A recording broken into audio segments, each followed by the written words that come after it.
Up next on the AM Weekend Show, of course, is our conversation. And like I introduced earlier, we're going to be talking about digital advocacy. We're in a digital world now, and social media has become such a powerful tool that people use to advocate, that people use to talk about their rights, that people use to call people out and, you know, just talk about the problems facing their immediate environment and the nation at large. But there are questions that I still think we need to answer. Is it actually making impact? And we see situations where people do these things to chase clout. We see situations where these things are done, the advocacy is done and nothing is done about it. Just as we're talking earlier, every day we see new problems from Nigeria, you know, and people are talking about it all over the place. So it just at some point feels like too much talk and no work. Or it might actually be helpful. We're going to find out in this conversation. And joining us to have that conversation is the one and only Barrister Chidi Ujoatumba, a human rights lawyer and the CEO of Ujoatumba Company. Good morning, sir. Good morning, ladies. You look very calm Happy today. Weekend. Happy Yes. I've been getting a lot of rest since yesterday. Oh, that's beautiful. So I really needed it, yeah. You don't look like your newspaper review self. Coming from a different angle it's good to have you here. Yeah. Okay, so I'd like us to start this way. Please tell us, what do you think is digital advocacy? And seeing how it is being done today, can you say that we are doing it right? Okay, generally, digital advocacy is the use of things like social media, email, website, or online petition to advocate for a particular cause, to influence people, either politically or economically, to support a goal, a cause, or not to do that. It's like the normal thing that we do every day, but this one is digital, it's high up there. It's not like physical confrontation or interaction. So it's also like the normal real-time advocacy, where you can do kind of a roadblock, where you can take people to government houses, where you can go and appeal to members of the house to pass a particular bill or to ensure that, you know, so many things are really done very well in our society. And now, you cannot take it away from anyone that we are in the information age, and digital advocacy has become a tool that has been used to change a whole lot of things. You can use it to, if you understand how the algorithm works, you now know that you can actually use it to do basically anything that you want to do.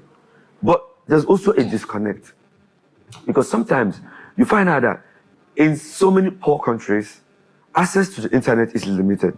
So when you base your research only on the reactions of people on social media, Twitter, Instagram, and all the rest of them, when you now come down to reality, you find out that you're getting an entirely different algorithm, because what you saw there, it's not what is placed before you in real time, because not everybody actually participated. And even those who participated, you understand, they are not most at times real individuals.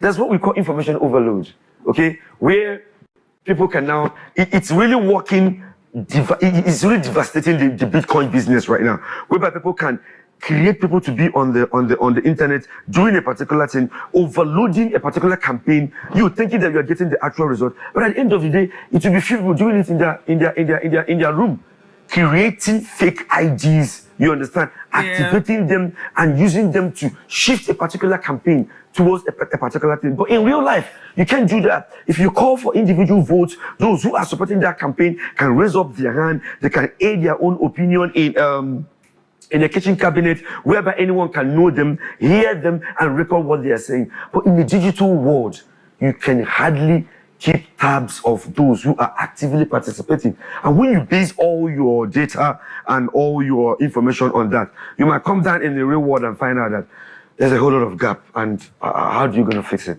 True. Because it's you know, I get curious sometimes to ask this question. Now, where do we draw the line of knowing the right digital advocacy and the one that is just based on personal visibility? Somebody's just chasing clout. So how do we draw the line and know which is which and which to even pay attention to? It depends on your values. It depends on your principles. It depends on what a particular a family is the nucleus of the community, okay? Now, a community makes up something like a town, and then you get to the level of a state. There are things that are happening. Politically, there are things that we want to happen. Let's take, for instance, I can remember when I came out from the law school then, the trending thing was women's rights, child's rights, you understand? So they were like pushing this narrative into all the media, trying to campaign for members of the House to allot a particular, to make a particular slot for women, both in the Federal House and in the Second House, and the State House. Almost all the non-governmental organizations which were being registered during that period, you can find that they had something or two to do with women's rights, child rights, rape, or one thing or the other. So it was like a rave, you understand? And when you go into the internet, you find out that they are really campaigning about this thing. It's really moving. So you who is trying to understand data, you who is trying to work and also use the information that you're pulling from the internet to, you know, take a decision, you must align it with reality. You don't just see the trend and how the likes are coming in and you bring it down that way and you say that the interaction is real. Let's get this legislation. Let's pass this legislation into law. And at the end of the day, you find out that likes and you know, all those small clicks does not really mean interaction. Interaction is when someone talks about it, you understand, and then when you go back and see who is talking, you find out that the person has a Facebook ID, the person is a real person, the person is not AI, the person has been active in other, you know, digital discussion. So that's when you get to the point that yes, I'm dealing with a real human being and not just someone who is chasing cloud or a robot. You is just all there to tapping the button, creating traffic, making it look like everyone is talking about this issue. You understand? Once they create that traffic, you who is seeing the traffic, you could go with the flow. And at the end of the day, you just come out at the end of the road and when I just meet a brick wall, nobody is there. Nobody is talking about this issue. This issue is actually not creating the kind of it's not generating the kind of conversation and attention that is required. So you who is working and basing your information and your data on the internet, you should have also the ability to checkmate it, or rather kind of fact check. That's what we call fact checking. You must learn how to fact check. If you don't fact check things and you just grab whatever you see and take it hook, line, and sinker, at the end of the day, you come to the real world and you find out that you've been living in limbo. That what you've been basing all your decisions on has no reality in real time. All right, Barrister Chidi. Now let's talk about these matters that are brought on social media. I just want to know, should every matter be brought on social media? Because we've seen cases where these things have worked and we've seen cases where it did not work. So I don't know if it's a problem of application, the way people go about it, whether along the line they missed their goals, whether along the line it became cloud chasing. We really can't just tell what the issue is. So it begs the question, should every social issue be brought on social media as a way of, you know, advocating for something or the other? Now, if you look at the ideology behind internet, okay, it was not real. It was not something that was meant public from the beginning, okay. When the U.S. Army developed this thing, they used this among themselves, okay, because submarines were finding it actually difficult to communicate with other submarines without them being detected by the radar. Oh, really? Yes. Wow. So they don't have to devise, but this thing has always been there. You understand? The magnetic force has always been there. It's as it is above, so it is below. You understand what I'm talking about? Even the Bible made us understand that the earth, that the heavens are the heavens of the Lord, but the earth He has given to the sons of men. So these powers and these things, they have always been there. But some have had the opportunity and the technology to develop it on time. The U.S. Marine, the U.S. military have been using, even before the Second World War, they've been using it. You understand? It has been there. Russia, they've been using it. But when they now made it public, it's like opening the vortex. There's no way you can limit what will funnel into social media. You can't. You cannot. the barrier that is created here is based on individual understanding. My social life, am I supposed to put it on social media or am I supposed to keep it like this? Company policy can now limit what could be published in the social media and what could not be published. You understand? Family values cannot place this limitation, but there is no law. There is no law limiting what could be published in the internet, be it on the social media, be it email is more or less private and personal. You understand? Things like Twitter, things like Instagram, and things like Facebook.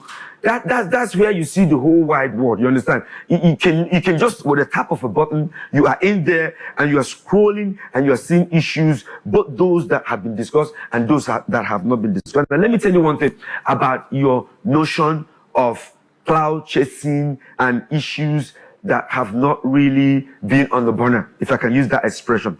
Internet does not forget. It might happen now, and it may not get the result it desired now, okay? It might go down into the grid. In the nearest future, there could be political and economic activities that can come up that will not make people say, no. They will not go back, use the hashtag, you understand, bring up the algorithm and republish it again. And then it will start making wave. Haven't you seen an old music that was brought up again? So the thing is like, it's algorithm, okay? It's like a vicious cycle. It's there. It never exists. You cannot delete it. It's always there. There's nothing you can do to remove it, okay? So you should know. Isn't this a problem now? If it seems like the algorithm is now what determines what we pay attention to per time. Because, I was reading up and I found out that, and just like you said, there are issues that needs our attention. There are issues, we were talking about Benue killings, for instance. Yeah. And I saw a lot of people make posts, why is this person not talking about it? Why is that person not talking about it? And then it could also be that there are other things that are, I think there was this clash now. There was the gist about Pella, and then there was Benue killing. Yes. One of these Twitter doctors, I can't remember his handle exactly, he came and he talked about it. He said, people are dying in Benue. But what we're seeing on social media is about Pella and Jarvis, this and that. Let me tell you something. So does it not mean that the algorithm is determining what people focus on at the time? And isn't that a bad thing? Look, the owners of this, the owners of these social media companies, you understand, they control the algorithm. Let me give you an example. If you go into Chinese TikTok channels, what you will see will marvel you. It's not the normal TikTok thing that you see every day. They control the algorithm. They remove chaff. You understand? And when you are inside China and you are using TikTok, within the space of 24 hours, you can learn like 6 skills.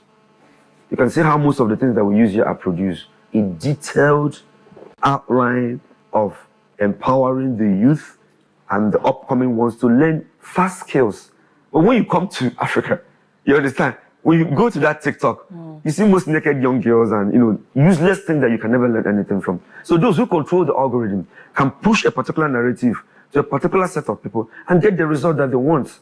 You understand what I'm talking about? So everything is controlled by algorithm. There's a kind of post you start making now, you start trending. Okay, you start trending. They'll start pushing it to divise people, and the more, look, everything is controlled. The more people are seeing it, the more it's making impact in them. The more they're sharing it, the more they are liking it. The more it.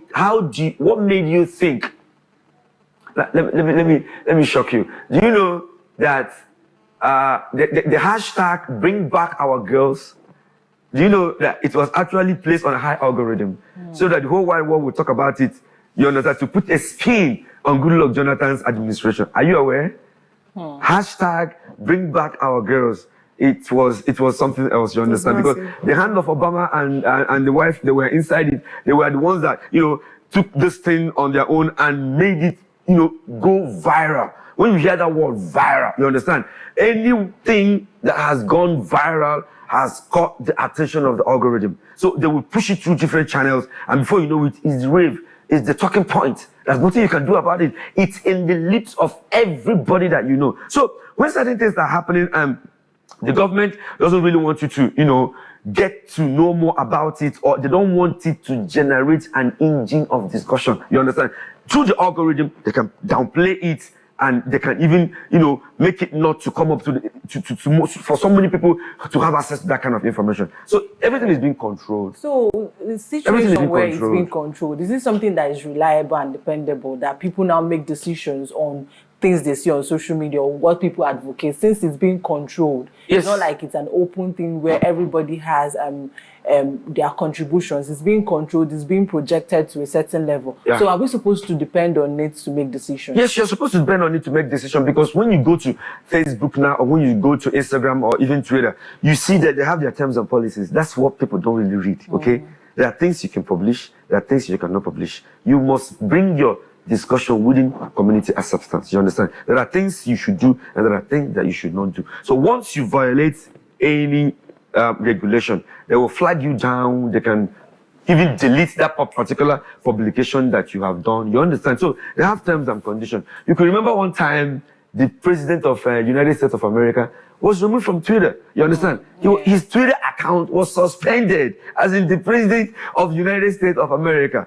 His Twitter account was totally suspended because the people in power and those who were controlling Twitter then didn't really want to give him that space, because all the conventional media like CNN, SMNBC, and all of them, they really don't want to give him that political space that he required. So he went into social media and still they shut him down. But when Elon Musk bought over Twitter, he had to bring him back again. So more than 90% of what you see there are things that are happening all over the world. If you fact check them, you will understand that there are really things that are happening. Okay. So in as much as you are doubting because of the volume of information, you still have the right to go deep, check what is happening before you base your decision on it. Okay.